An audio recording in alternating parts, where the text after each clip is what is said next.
মৃত্যুর যন্ত্রণা ভাই সঠিক, এটা আপনাকে মানতেই হবে। কারণ মরণ থেকে কোনো নবী পালাতে পারেননি, কোনো ওলি পালাতে পারেননি, কোনো সাহাবী পালাতে পারেননি। মৃত্যুর যন্ত্রণাটা অবশ্যই ভয়াবহ।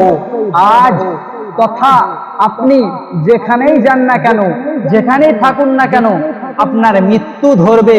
আল্লাহ পাক রব্বুল আলামিন কোরআনুল কারীমের মধ্যে বলেন, আইনামা তাকুনু ইদরিকুমুল মাউত ওয়ালাউ কুনতুম ফি বুরুজিহিম মুশাইয়াদা। তুমি যদি একটা লোহার খাঁচা বানিয়ে ওই খাঁচার মধ্যে প্রবেশ করো, মৃত্যু তোমাকে গ্রাস করবে। আল্লাহ পাক রব্বুল আলামিনের নবী হযরত মুহাম্মদ সাল্লাল্লাহু আলাইহি ওয়াসাল্লাম, আল্লাহর পরে যিনি শ্রেষ্ঠ মুহাম্মদুর রাসূলুল্লাহ সাল্লাল্লাহু আলাইহি ওয়াসাল্লাম ইন্তেকালের সময় ঘেমে যাচ্ছিলেন। আল্লাহর রাসূল সাল্লাল্লাহু আলাইহি ওয়াসাল্লামের একমাত্র নয়নের মণি হযরত ফাতেমা রাদিয়াল্লাহু তাআলা আনহা আল্লাহর রাসূল সাল্লাল্লাহু আলাইহি ওয়াসাল্লামের ঘাম মুছে দিচ্ছেন। ঠিক ওই সময় সৈয়দুনা আজরাইল আলাইহিস সালাম আল্লাহর রাসূলের দরজায় বাড়ি দিলেন।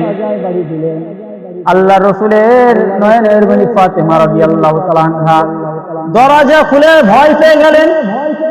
আল্লাহর রাসূলের কাছে আসলেন, এসে বললেন, আব্বাজান, এমন একজন মানুষকে দেখেছি, আজও পর্যন্ত এরকম মানুষকে আমি কখনো দেখিনি। রাসূলুল্লাহ বললেন, কেমন মানুষ? ফাতেমা রাদিয়াল্লাহু তাআলা আনহা বললেন, সেই মানুষটির মাথা হলো আকাশের উপরে, পা জমিনের নিচে। আকাশের উপরে মাথা, জমিনে পা। আল্লাহ এতদিন পর্যন্ত আমাকে এরকম মানুষ দেখাননি। সাথে সাথে রাসূলুল্লাহ সাল্লাল্লাহু আলাইহি ওয়াসাল্লাম বললেন, ফাতেমা, এটা দুনিয়ার কোনো মানুষ না, এটা হচ্ছে মৃত্যুর ফেরেশতা আজরাইল, তাকে আসতে দাও। আজরাইল আলাইহিস সালাম আসলেন, বিশ্বনবীকে বললেন, আসসালামু আলাইকুম ইয়া রাসূলুল্লাহ। ইয়া রাসূলুল্লাহ, আল্লাহ আপনাকে ডেকেছেন।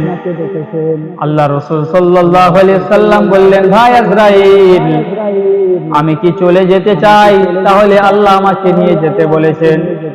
আজরাইল আলাইহিস সালাম বললেন, ইয়া রাসূলুল্লাহ, আপনি কোনো চিন্তা করেন না, আল্লাহ পাক রব্বুল আলামিন আপনার কাছে অনুমতি নিতে বলেছেন।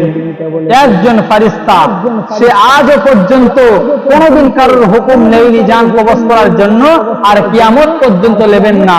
কিন্তু আমাদের নবী মুহাম্মদ সাল্লাল্লাহু আলাইহি ওয়াসাল্লামকে এসে বললেন, ইয়া রাসূলুল্লাহ, ইয়া হাবিবাল্লাহ, আল্লাহ পাক রব্বুল আলামিন আপনাকে বলেছেন, আপনি যদি চলে যান তাহলে নিয়ে যাব, আর যদি না যান তাহলে রেখে যাব আমাদের নবী সাল্লাল্লাহু আলাইহি ওয়াসাল্লাম।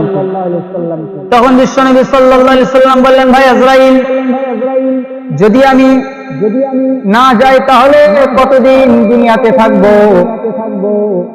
ভাই আজরাইল আলাইহিস সালাম, হযরত আজরাইল আলাইহিস সালাম বলেন, ইয়া রাসূলুল্লাহ, ইয়া হাবিবাল্লাহ,